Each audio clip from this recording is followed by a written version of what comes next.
Entrevista com o técnico Guto Ferreira, pergunta de Daniel Genonádio à tarde, Rafael Gordilho, do BBMP News e Nilson Luiz, Itapuã FM.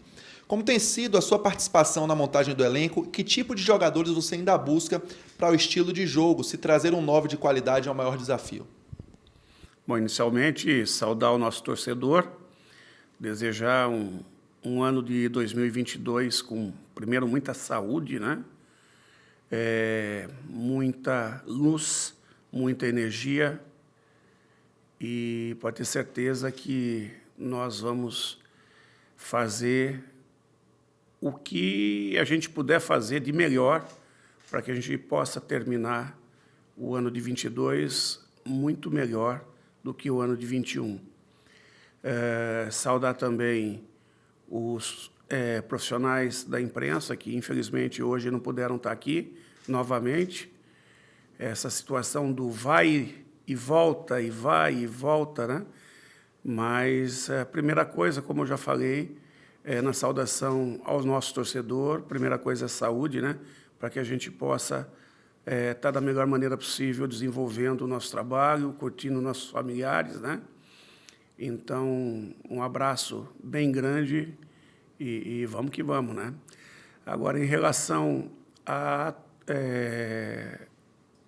participação pergunta, na montagem, né, do elenco, né? Que jogadores ainda busca para o seu nós estilo? estamos fazendo um trabalho onde a gente discute entre todos da comissão e direção cada nome, né?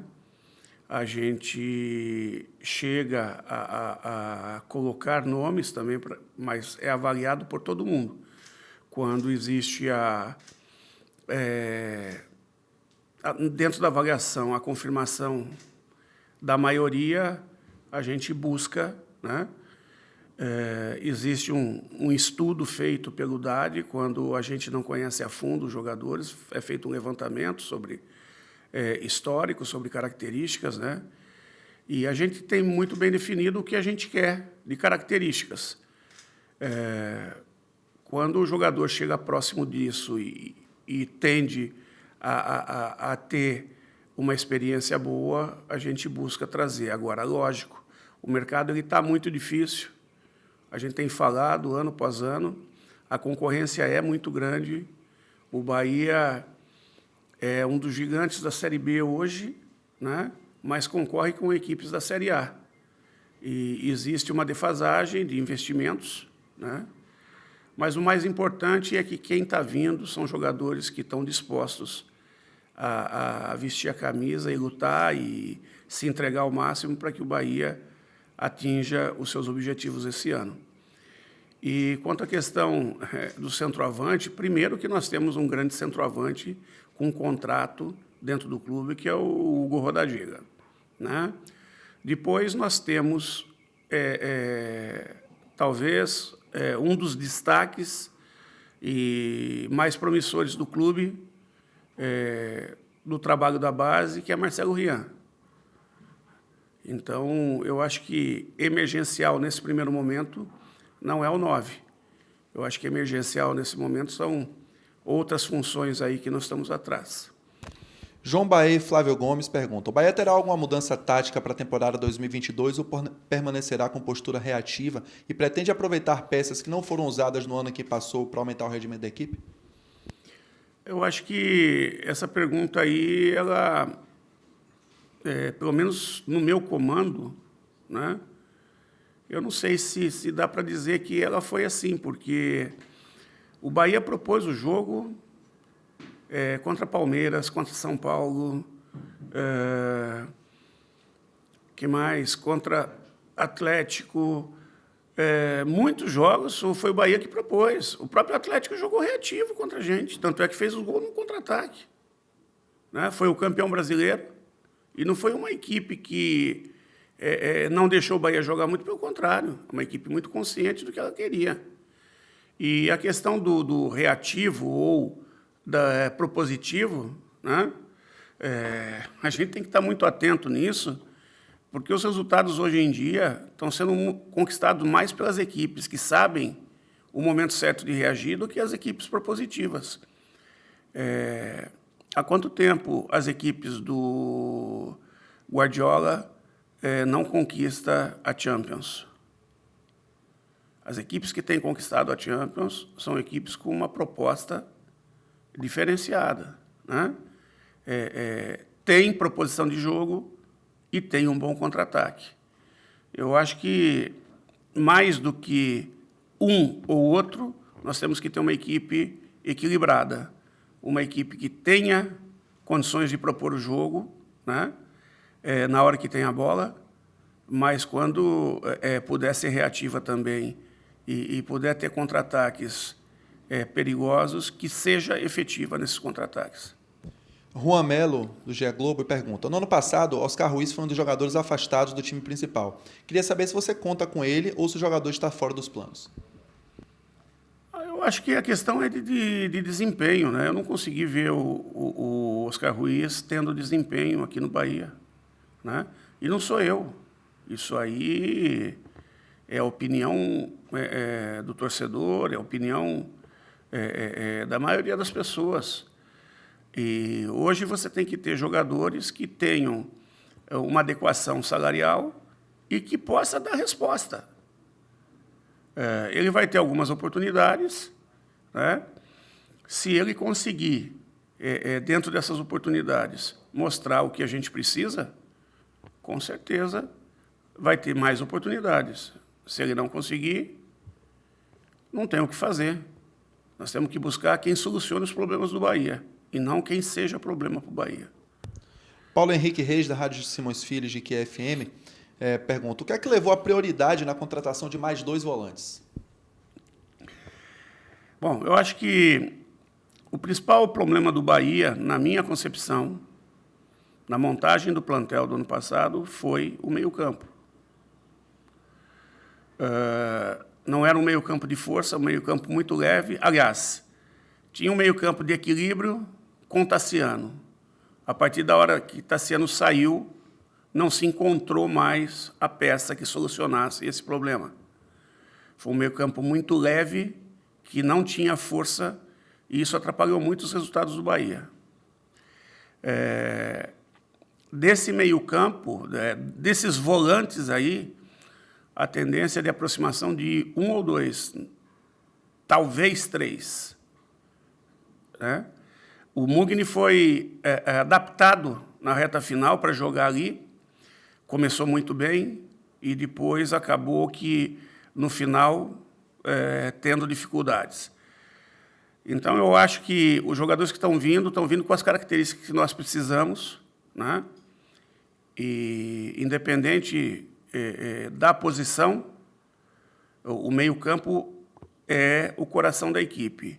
E nós temos que ter força ali. E nós temos que ter jogador que saiba jogar e tenha pegada. E é isso que nós estamos buscando.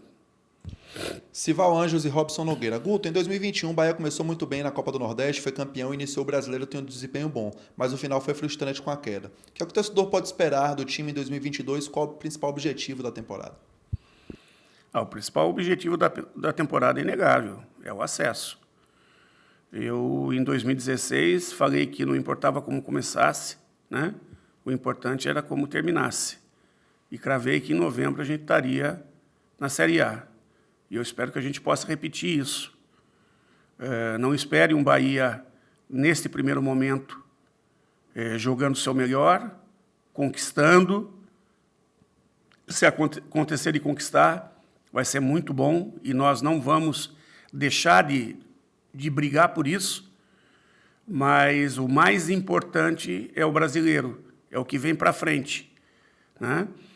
Então, a gente conta com o apoio do torcedor e com o entendimento desse momento de reconstrução da equipe, onde nós estamos perdendo peças importantes, outras peças estão chegando e algumas que tinham um status diferente dentro do plantel passam a ter um status de protagonista, tendo que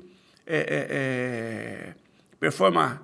A gente espera que isso aconteça da melhor maneira possível e que, ao final, além da classificação, a gente tenha um time estruturado para que possa, em 2023, se fortalecer ainda mais. Pedro Léo, do Resenha na Rede. Guto, nesse pouco tempo de pré-temporada com grande movimentação no elenco, você já conseguiu vislumbrar um time titular ou os primeiros jogos servirão como um teste? Uma coisa é você tem que partir de algum princípio, de algum início, né? Isso, inicialmente, a gente tem na cabeça o que a gente visualiza. Agora, a gente carece de que isso se efetive dentro de campo. À medida que não aconteça, você vai buscando, né, mudanças até que você consiga o equilíbrio.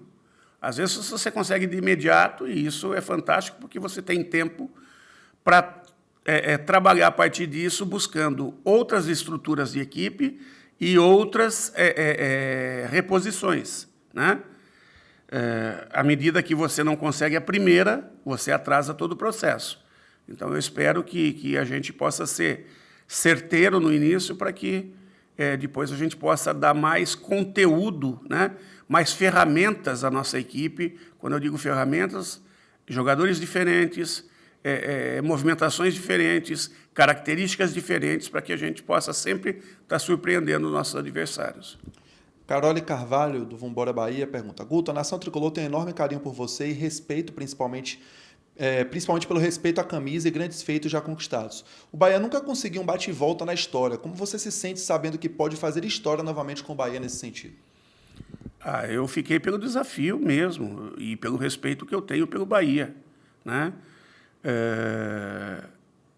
A gente até comentava agora há pouco aqui dos 4 acessos da Série B para a Série A, o único que não foi bate-volta foi o Bahia, que eu cheguei aqui, o Bahia já vinha de um bom tempo sem o acesso. O Inter foi bate-volta, o Sport foi bate-volta, a Ponte foi bate-volta. E a gente espera conseguir com o Bahia, agora que nós vamos começar a competição, e a gente possa conseguir esse bate-volta. Rodrigo Melo, do site Baiaço. Guto, recentemente você passou por um período de cursos na CBF. Como é que você avalia essa experiência e o que é que de novo pode aprender para colocar em prática aqui? Nós estamos aprendendo diariamente. A cada conversa, aprendendo com a sua pergunta, né? A vida não para, é um eterno aprendizado, né? E o bom dos cursos da CBF é que, além de você estar pensando sobre treinamento, botando a cabeça o tempo todo que você já faz aqui, surgem novas ideias. Por quê? Porque o ambiente é de troca, né? Todo mundo oferece muito do que vem fazendo. E ali o Cuca expôs o que ele fez durante o ano de 2021, que conseguiu os resultados com o Atlético Mineiro. O Rogério Ceni expôs, o Lisca expôs, o Marquinhos Santos, e todos que estavam ali dividiram o conhecimento.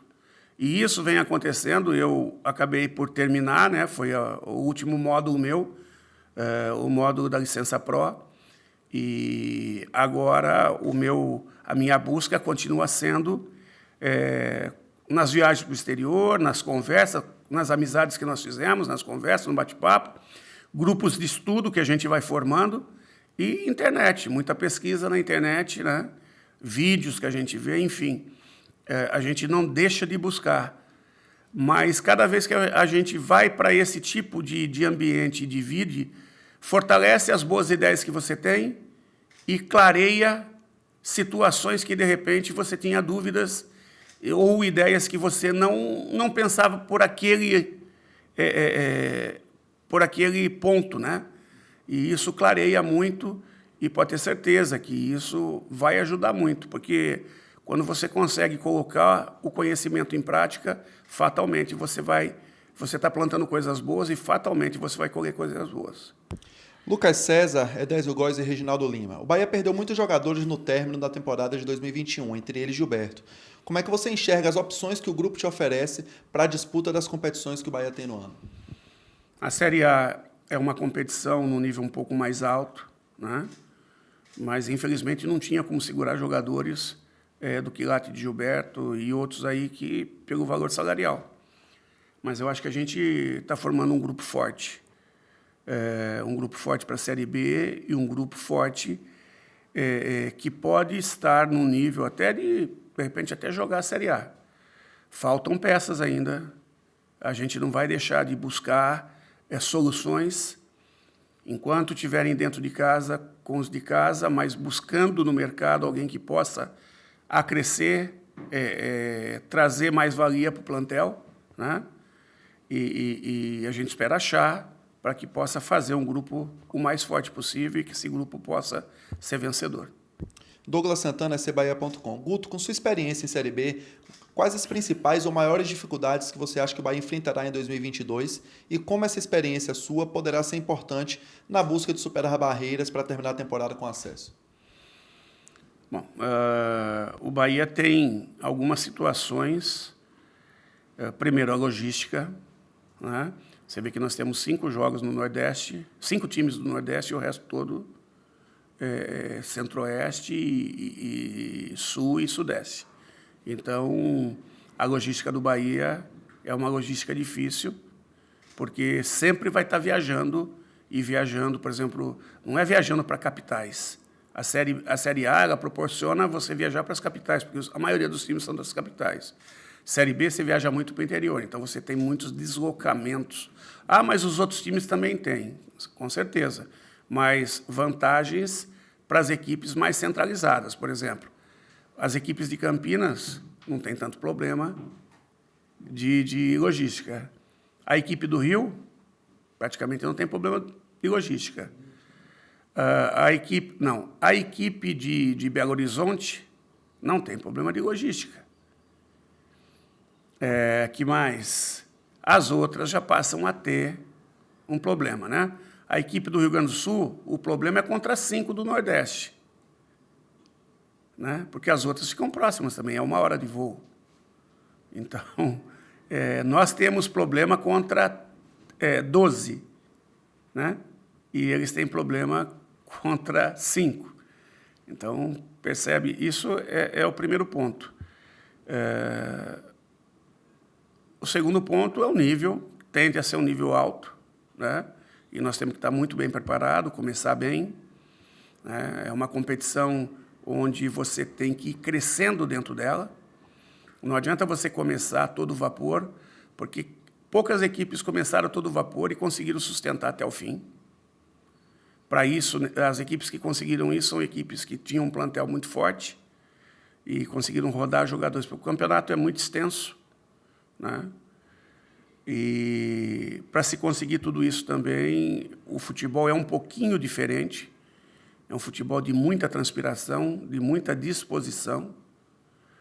E se tem uma coisa que nós estamos buscando fazer é montar uma equipe muito guerreira para poder passar por essas situações também. Marião Júnior, da Rádio Metrópole, como é que será o planejamento de unificar o time de transição com o principal e se você utilizará uma equipe semelhante ao projeto de 2017? Então, devido à questão do calendário, né, e férias, enfim, tanto é que os jogadores vieram, acho que com alguns dias a menos de férias, não chegaram a completar 30 dias, né? E no ano passado praticamente não tiveram férias, né? Ficaram emendando, né? Então, eles vinham de 18 meses, digamos assim, sem parada, a maioria deles. E tiveram 20 dias. E isso, queira ou não queira, pode influenciar lá no fim, não agora, né? Mas, quanto à equipe de transição, a gente pretende, nesse primeiro momento, estar trabalhando com o Bruno, que é auxiliar do clube agora, está fazendo os primeiros jogos para que a gente tenha tempo de estar acelerando os processos com a equipe principal. Então, ele tem um grupo que ficou aqui treinando. Não vão ser todos que vão começar a competição. Ela vai ser uma equipe mista, né, porque tem muitos que começaram dia 27, para que tivesse pelo menos alguns dias de folga. Depois, essa equipe, a partir de fevereiro, a gente assume e ela vai recebendo alguns jogadores fortalecendo. Os resultados vão dizer muito também do que a gente tem que fazer, né? A gente espera ir conseguindo resultados para que a gente possa fazer esse processo de transição, jogo após jogo. Nos jogos de maior dificuldade, a gente tende a entrar com a equipe principal e aí passa a fazer um giro com jogadores, tanto no Campeonato Baiano quanto no Campeonato Copa do Nordeste. Então, o Campeonato Baiano pode contar com uma equipe mista, pode contar com a equipe principal, com alguns jogadores que não vêm sendo utilizados de forma direta no time da Copa do Nordeste, e não tem a equipe principal e a equipe menos principal, é uma equipe só. Para cada jogo uma história, o Bahia, e rodar e buscar resultados. Antônio Neto e Vinícius Cerqueira, eles, como você falou, né, você assume a equipe no Campeonato Baiano depois dos primeiros jogos, feito com o Bruno Lopes. Como é que você enxerga essa competição, o Campeonato Baiano? Eu enxergo o Campeonato Baiano da melhor maneira possível, uma equipe, uma competição para se buscar moralizar a equipe nossa, buscar resultados, né?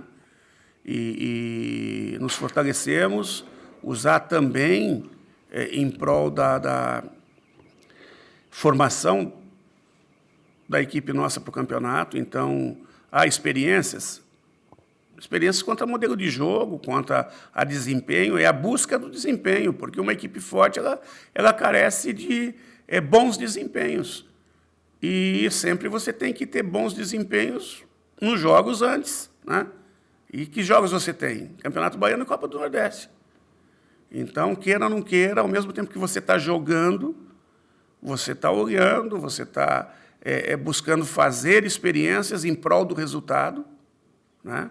Você está sujeito a acertar, sujeito a errar. A gente espera que a gente possa acertar mais do que errar. E, no final, a gente possa estar alcançando os nossos objetivos.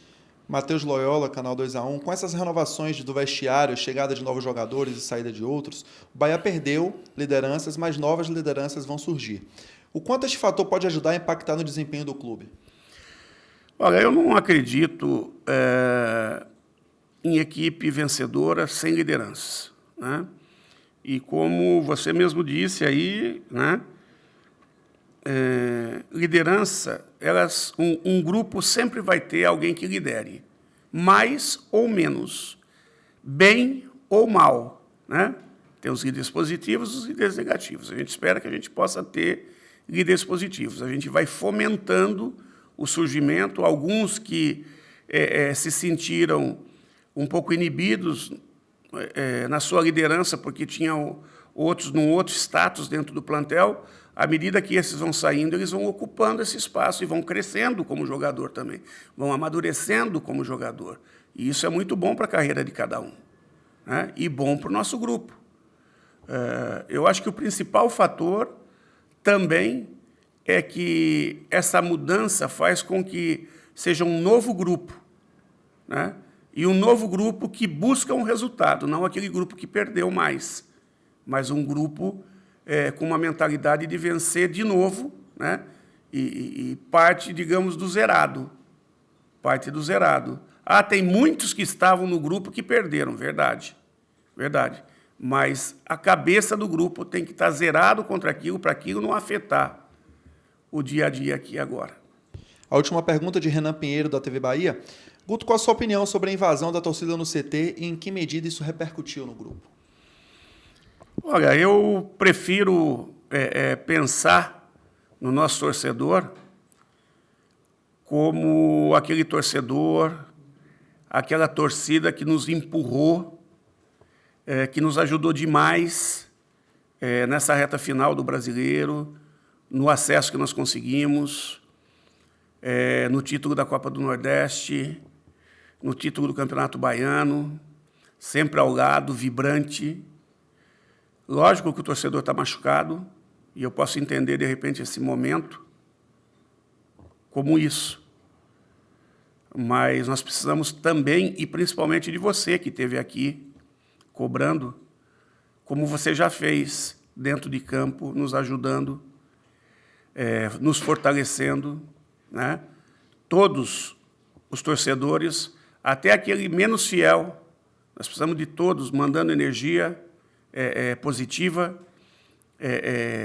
fortalecendo mentalmente a equipe do Bahia, ajudando da maneira que pode, para que a gente possa ter um ano de união, né? E de grandes resultados. Sempre que uma equipe ou qualquer grupo ele é apoiado, ele tende a ter melhores resultados do que quando ele está sendo pressionado. A pressão ela amadurece, sim, mas ela inibe um pouco de você conseguir o melhor. Para você conseguir o melhor, sempre foi nos momentos de apoio, de incentivo. Lógico, também o incentivo, eu costumo dizer que não pode passar do ponto, né? Porque daí você tem que controlar o ego, né? As vaidades. Mas esse momento não tem como o nosso grupo ter qualquer tipo de ego ou vaidade. Mas tem como ele ser moralizado, ele ser apoiado, e eu tenho certeza que esse grupo que estava aqui, que veio aqui fazer a cobrança, vai estar junto com a gente, vai nos fortalecer, e esse Bahia vai estar unido em prol do melhor, que é voltar à Série A em 2023.